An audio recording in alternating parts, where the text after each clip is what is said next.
give you an update on our Chief Fire Officer Academy. We're halfway through it, and it's going really well. We still have all 8 people really engaged in the process. Talk a little bit about January. January was, unfortunately, fire department's heavily regulated. We got a lot of laws, regulations that we have to go by.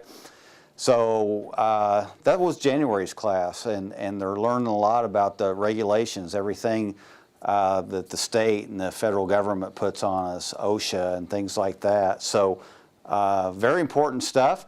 It's things that maybe the rank and file street firefighter doesn't necessarily know, but we obviously have to maintain at our level. And it's a big part of my job, making sure we maintain those regulations. February, we're rolling, keeping that process. We're going right into legal aspects of the fire service.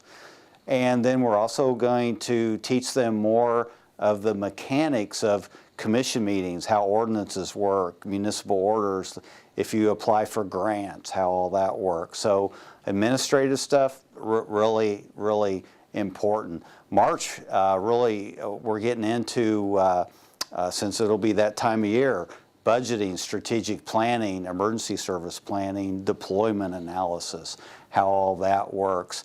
And then in April, we have an outside instructor coming in working on communications, leadership communications, supervisor communications within your organization to make your organization effective. So the academy is going really well.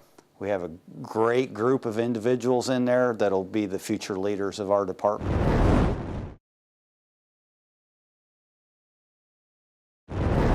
Item number 4, ISO rating, Chief Steve Mitchell. Good afternoon, Mayor and Commissioners. Good afternoon, Chief. How are you? All right. Chief Steve Mitchell. You might remember during the last budget process, I mentioned the insurance rating just a couple of times, maybe. And since that's coming up, we thought we'd give you a little update and a reminder on what this is all about. So ISO's the one that comes in and does the insurance ratings, and this is what the insurance companies use to establish their premiums. It's also used by the EDC and places like that for marketing. Businesses look at it. Basically, in a nutshell, if you have a good rating, your insurance premiums are low. If it's a bad rating, then you have higher insurance rates that all residents and commercial businesses pay. So, Can you get ready to tell us what our rating is? I'm getting to that, sir. Okay. I will. And how good our insurance is? Sir. Good. So this is what they collect. Now, one of these is new. So they go over the fire department capability, and I'll run that down here in a second, our 911 dispatch center, and how good our hydrants are, our water supply. Community risk reduction is new. Back when we got rated in 2011 and 12, this was not part of that. This adds 5% to the rating. This is a good thing for us, because what this is the fire prevention efforts within the city, and I'm confident we're going to do very well in this area. We've been studying this over the last few months, knowing that this was coming up, and we do probably 90 to 95% of the things that they request that you do in a city already. So I'm looking forward to this part of the rating and see how well we do in that, because I'm really confident with that. So back in 2011, 2012, this is what the scoring looked like. Now, I didn't go through 1 through 9, but just the top 3 and how the scoring looks. And we came out back then at a 86.29, which is a very strong 2. Since then, they've changed the system and the rating system, so we'll go over that just a little bit. The fire department scoring, just like we've talked about in the deployment analysis, they'll ask what apparatus we have available. They'll go in depth in our operations and how we operate, how we respond to calls. Our pump capacity, that's the actual capacity of our trucks to be able to pump, how many gallons per minute. And this is the big one that we talked about in depth during the budget process, and that's the distribution of companies. So that's the compliance with the standards, meaning you have to be at that 90%. that we talked about before, and actual response time. So one thing they're going to do different this time is there's more reliance on this part of it. So it's the weighting's heavier on this than it used to be. But they're going to give us, we're not only going to go by the computer modeling, they're also going to give us credit for what we're actually doing. So if our actual response times for structure fires over the last 3 years were a little bit better than what the computer modeling are, we'll get credit for that. So I'm interested to see how that turns out. They're also going to look at our staffing and our training. Now, one thing, our audit's going to be in February. Our 6 new personnel come on board in March. So usually what happens is they do your audit, and then it's several months before you actually hear back what your rating is. I will, of course, push strongly to get credit for the plan, which is the additional ladder truck and the 6 additional personnel to help our deployment. If that doesn't occur, if they won't give that to us now, probably what we'll want to do is in 2 years, request an audit, have them come back, and then so we will get credit for that, because you can do that in between the 5-year periods. And they also look at your training really strong, and that's your internal training and your outside training. But this is the new one. So one thing they're going to give us credit for now is adoption of fire code, which we have, fire code enforcement, which we do. We inspect all of our buildings annually, so you get credit for that. Fire prevention staffing. This one we're not clear on how that's going to go because our entire department are inspectors. We're 100%. Now, you don't have just a specific Right. person. Well, we have 2 FTEs, so we have 1 full-time and 2 part-time that are doing the bigger occupancies, but everything else in the facility, we've got over 2,000 buildings that we inspect every year. Regular truck comes and does our office.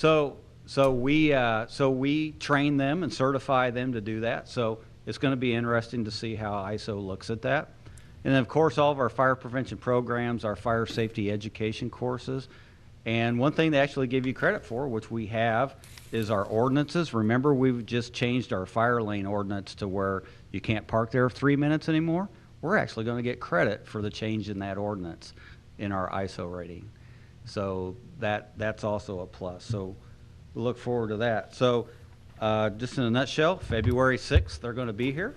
We're busy right now preparing for that. There's a lot of pre-work that they send you to get ready for that day, for when they show up. So the people working on this is the fire department, of course, 911 dispatch center, central dispatch. They're having to do work for this, and OMU is as well. And there's forms that everybody has to fill out, and we'll be ready for them to show up. And then hopefully around October, November, we'll hear what our new rating is. So any questions? Yes, sir, I have a question. Sure. How does the 911 intertwine with this ISO? So 10% of our rating is us getting the calls and be able to get to where we're going. So the dispatch center has to meet, there's a standard, and ISO looks to see if they're meeting that standard. So within that standard for dispatch is staffing, minimum staffing per day, maximum staffing, how many's on duty, how many calls they get into the dispatch center. And one thing they'll look at is not just fire calls. So what they want to know, there's actually a standard on if your center gets this, say they get 70,000 phone calls a year, whether they're emergency or not, that you have to have so many dispatchers on duty at a time to be able to handle those. So I would like that report Sure. given to this commission.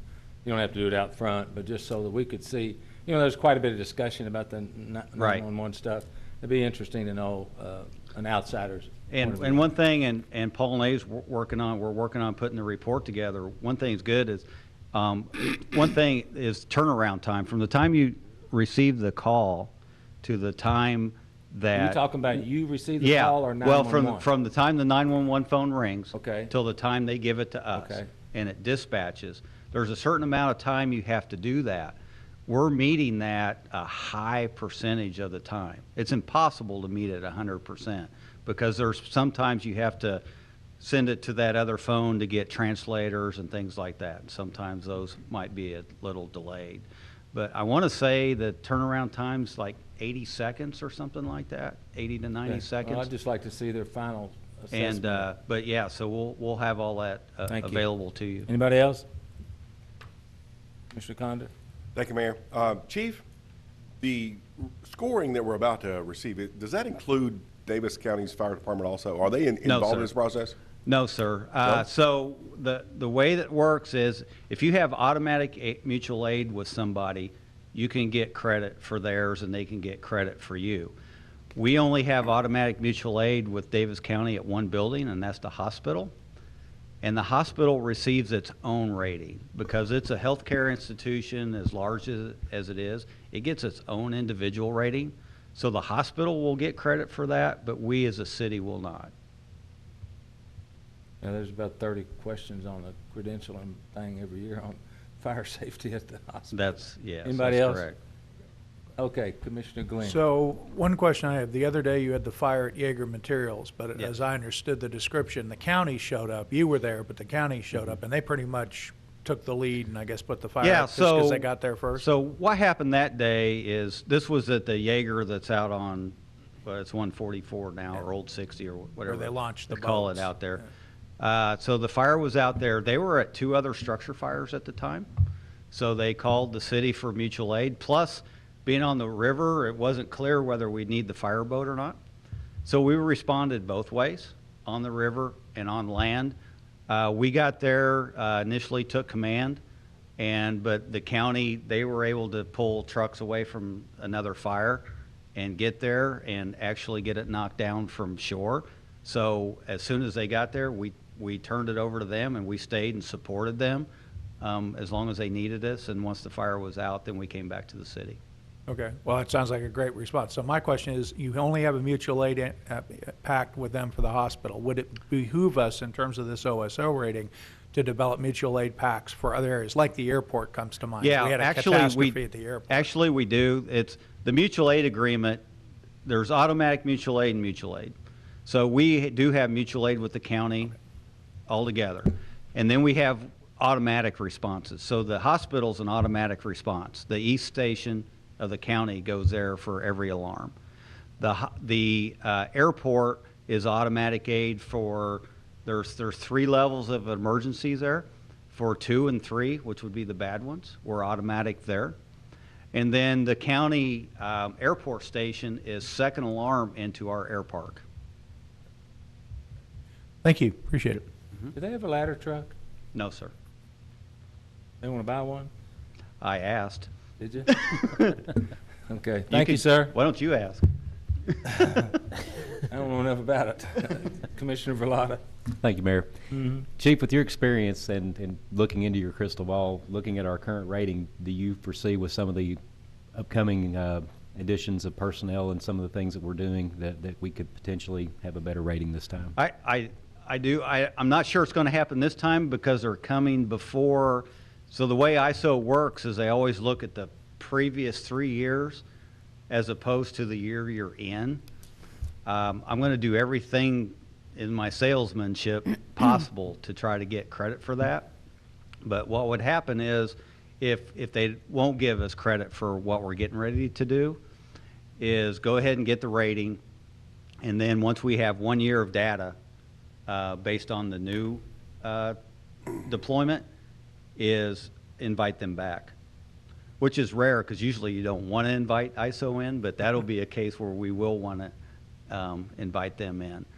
I actually talked to them this morning, and they said they will consider that because even though they come in February, the rating period actually goes through the summer. So they're going to consider that. Perfect. Thank you, Chief. Thank you, Mayor. Okay, anybody else? Nice. Go ahead, Commissioner Sam. Smith-Wright, please. Thanks, Mayor. You're welcome. When you had the EMTs here that day, and we were talking about how well they respond and all that stuff, will that go toward the rating? Unfortunately not, and I'll tell you why. ISO is property insurance only. Oh, okay. So all they care about are the buildings. And so structure fire. So like when we do, like when they talk about response times, even though our deployment, we consider both for EMS and fire, all they care about's the fire side. Okay. Commissioner Condon. Thank you, Mayor. Chief, Yeah.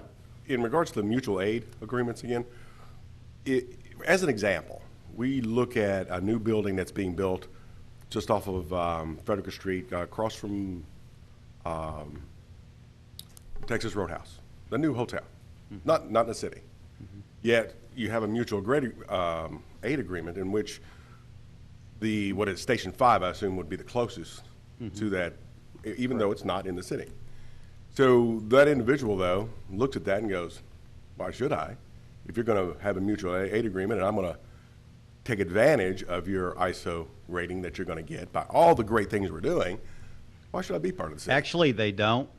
So that hotel, the one you're talking about, Yes.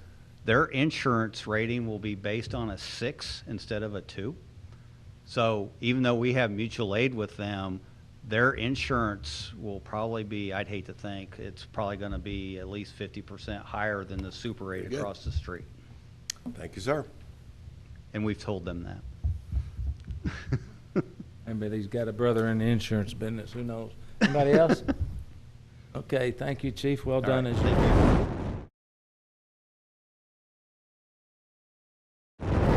Hello, everybody. Firefighter Dave Sublett here. They've asked me to cook something that we normally have down here. This is pork loin with cream cheese and jalapenos. So we're going to get started.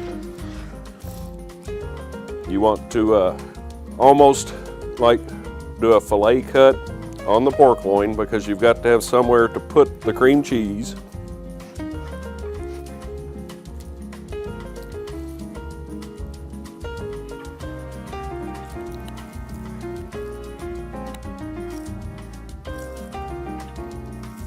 Don't cut all the way through, or you'll be making a sandwich.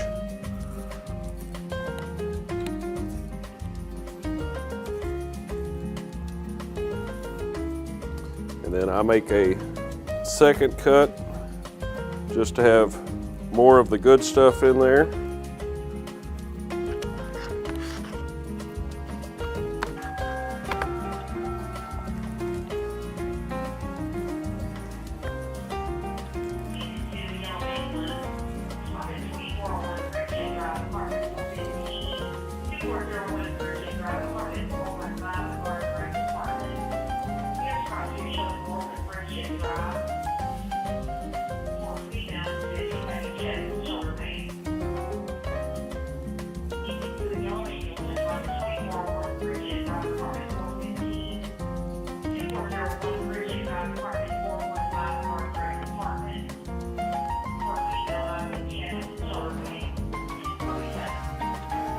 Okay, once we have it opened it up, we're going to go on and season everything on the inside. This is a seasoning that I make up, and there'll be a list of the ingredients in here. It just makes it a little quicker and a little easier when you're cooking.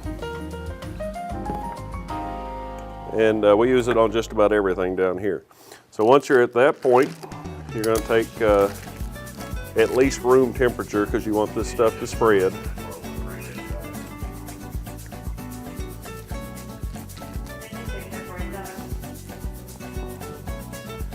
And you're just going to spread everything out.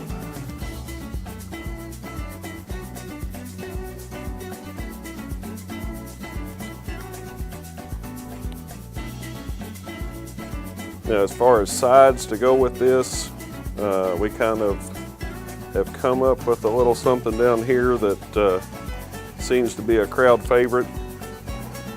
And we take frozen vegetables. I think what we've got today is a Normandy blend, and put some chicken broth with those. We'll be doing that in just a moment. And we just pop that in the oven too. We started adding potatoes to that.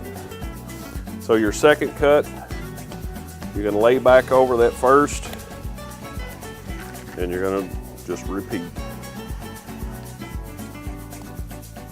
On the second one, you don't want to put as much cream cheese because it will swell and it will open up your pork loin as it cooks. Won't affect the taste, but it just won't look as pretty.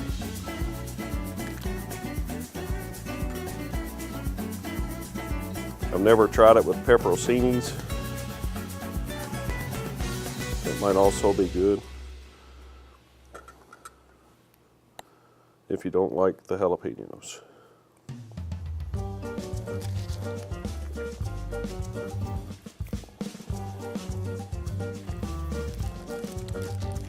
Now, originally, the first time we had this down here was retired firefighter Dale Clark. And he bacon wrapped the whole thing, kind of did a basket weave on it. And bacon right now is a little bit expensive. And it does add to it, but it's not going to take that much away from it by not having it.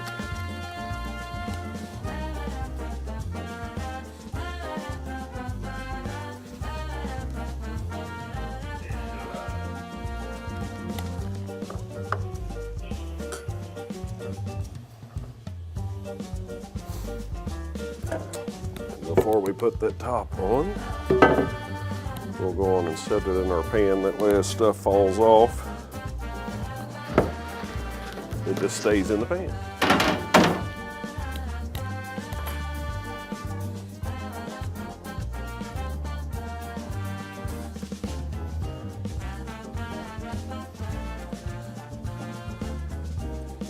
Depending on the amount of time that you have to do this, if you started early in the day and can let it go,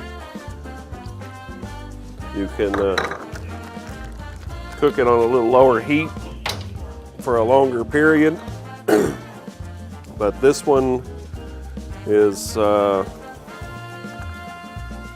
probably in the 6.5 pound range. And this is to feed probably about 8 people if you have enough sides.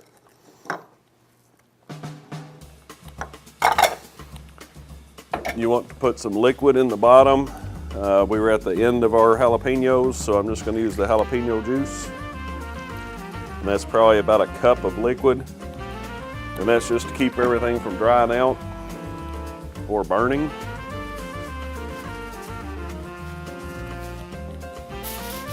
You do want to tin it or cover it.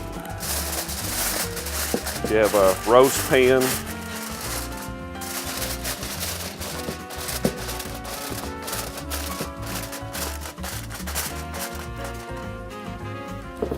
and then this is going to go right in an oven. Other oven. And this is going in roughly 375. And that will be about 2.5 hours. So while that is going, we'll get our sides ready. I'm going to make a small pan of vegetables.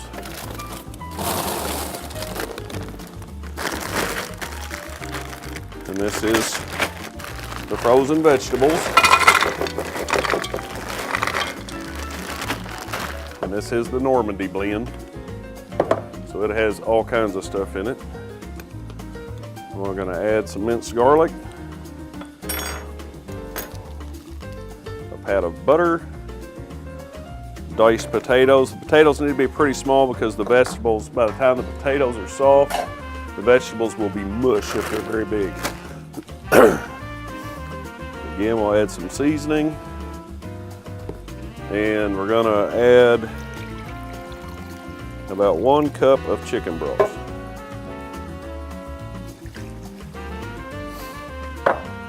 Now this does not need to be near as warm, so this one's going to go in at about probably 250, and that way it should be done and not mush. You'll have to check it, and you're just going off the use the potatoes as your guide if you stick them with a fork. and they fall off the fork, they're done. You turn the oven off. Good side with this one is the yeast rolls. They're almost like a brown and serve, and I mean, who doesn't like a yeast roll? It's smelling good. It's probably been close to 2.5 hours. We're gonna go on and get it out and see what we've got.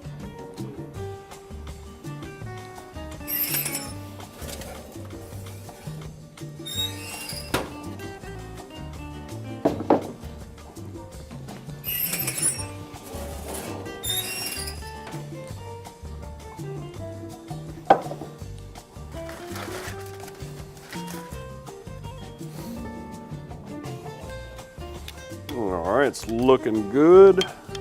We'll find out how tender here.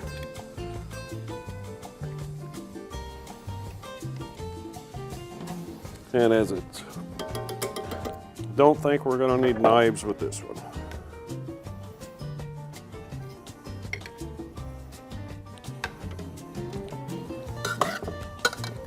Put some of our veggies out here.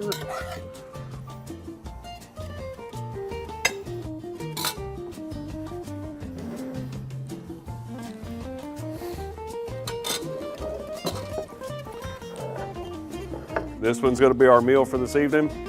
Y'all ought to give this one a try. Enjoy.